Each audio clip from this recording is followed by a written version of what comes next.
Aries, welcome to your tarot reading for the week of May 12th through the 18th. It's Rena here. Oh, this is not the Indy 500, I promise. But it seems like it sometimes. That's all. Okay, I gotta think, because this is a special spread. This is a weekly spread, so I gotta remember. Oh, yeah. Okay.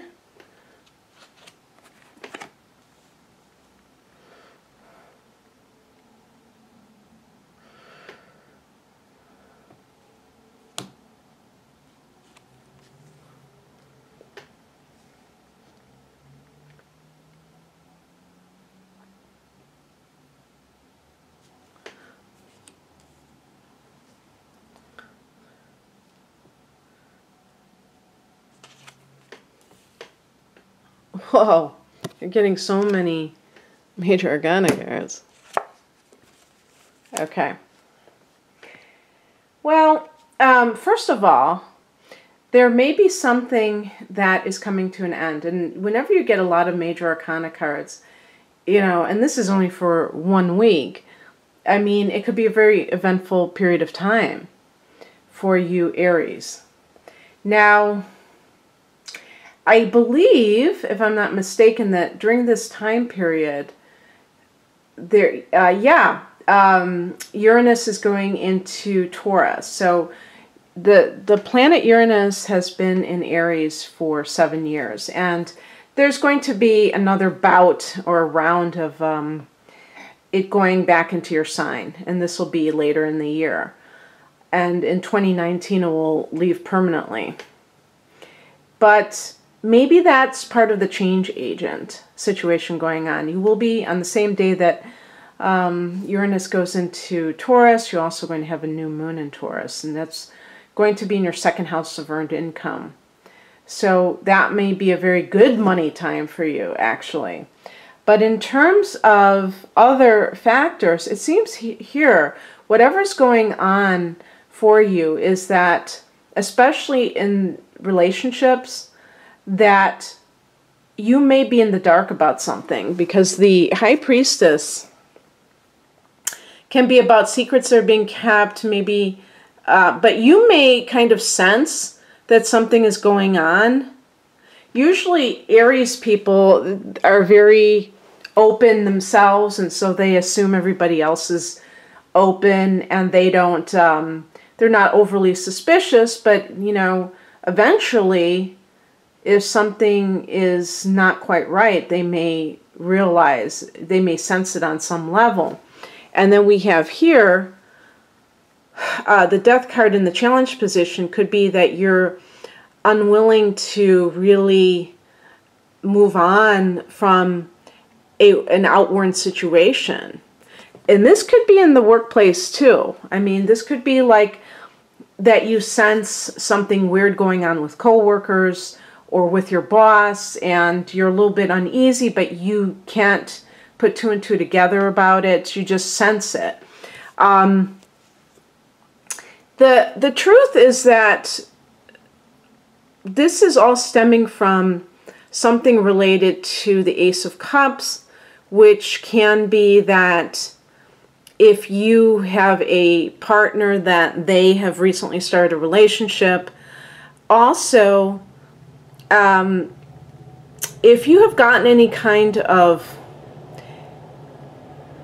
offer, maybe even like a job offer, that kind of is really something, especially, you know, it's funny, it could even be in the metaphysical area. You know, it could be something, because the High Priestess can be talking about a mystical profession. And the Ace of Cups is an offer, you know, because cups relate to your emotions and the psychic realm and some, you know, intuitive. So it could be in that field, but for some reason you are reluctant to go in that direction. With the Death card in the challenge position, you may feel like you're not ready to give something up, maybe a current profession, but you are going in a more spiritual direction.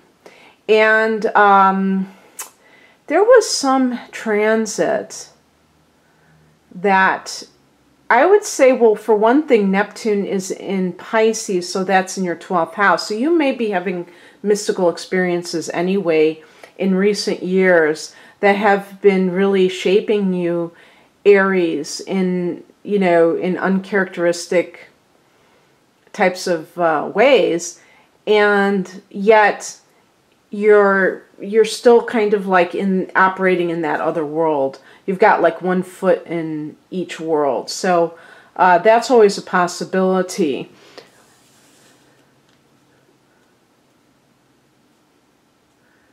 The spiritual message is the Hangman. So it really is about sometimes just allowing things to be as they are, not feeling the need to like make something happen. Aries people are always like taking action. Actually, the High Priestess is also a card of passivity. So it's, you know, especially with the High Priestess, you're looking at, I was going to say, tuning in and I don't know about turning on, but dropping out.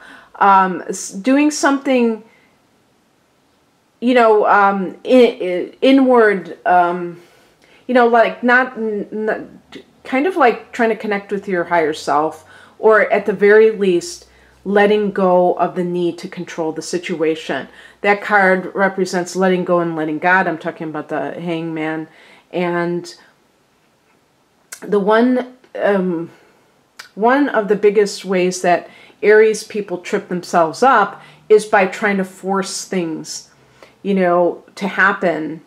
And it's usually because they're too impatient to wait for the universe to take care of it. You know what I mean? So you might have to just do that. The other thing, too, is, again, about secrets.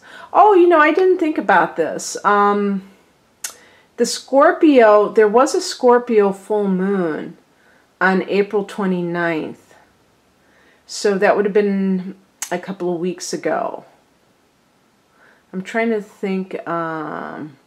Right, and that was your 8th house. So that might have been, yeah, the 8th house is a house of secrets. So you may have, there may have been something that you found out about, but you haven't found out the whole thing. You know, it could be like partial reveal. And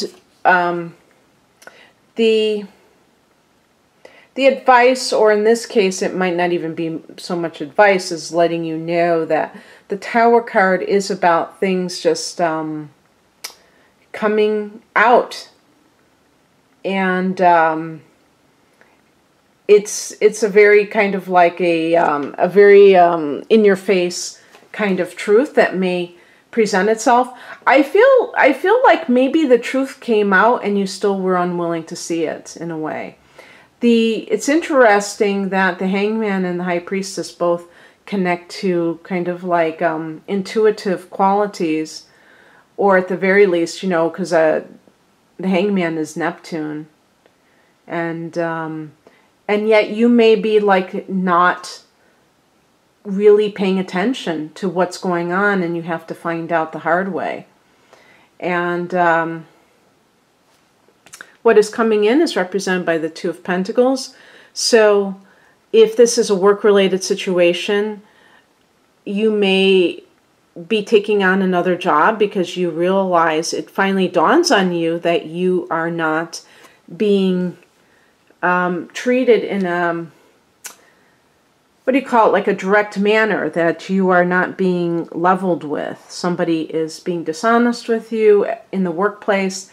And even if you can't put your finger on it, you can sense it. I feel like with the Tower, though, that something will reveal itself. And that could be in your favor, by the way. But even if it is in your favor, and even if you have an advantage because of that, you may decide that you're taking on another job because you're going to be leaving the day job. And this is probably a good idea because, you know, a lot of times I read stories about people that sue their workplace, or they do mediation and they're able to win a settlement, or, you know, whatever that is, but they're still working in this place and it's a toxic atmosphere. So it's like, I don't know, it seems to me that even when you win, you lose if you don't heed this death card, because it's saying that era is over with and now it's time to like kind of like plan your next adventure in life. And sometimes that means that you might take on another job, and that will put you on a different track and going in a different direction. The outcome is a Page of Swords. I think that it's going, that whatever the situation is, and of course this is a general reading, so you may not identify with some of these cards, but you're going to be a lot more savvy. I think that you're going to start to investigate things a lot more. This is a card of somebody who is a spy, you know, researching, on guard, like for ferreting out the truth of a situation so that you can make the proper decision. And if you feel that this is true for you, remember that, I mean, if, you know, some of these things, if you feel like somebody is keeping something from you, the timing of this may not be within 1 week, but it gives you ideas of what you can do, because the Page of Swords can even be about you collecting information that you need to make your case. If there's something serious that you need to do about something. But anyway, I hope that you enjoyed this, Aries, and if you'd like a private reading, the link to my website is below. Take care. Bye.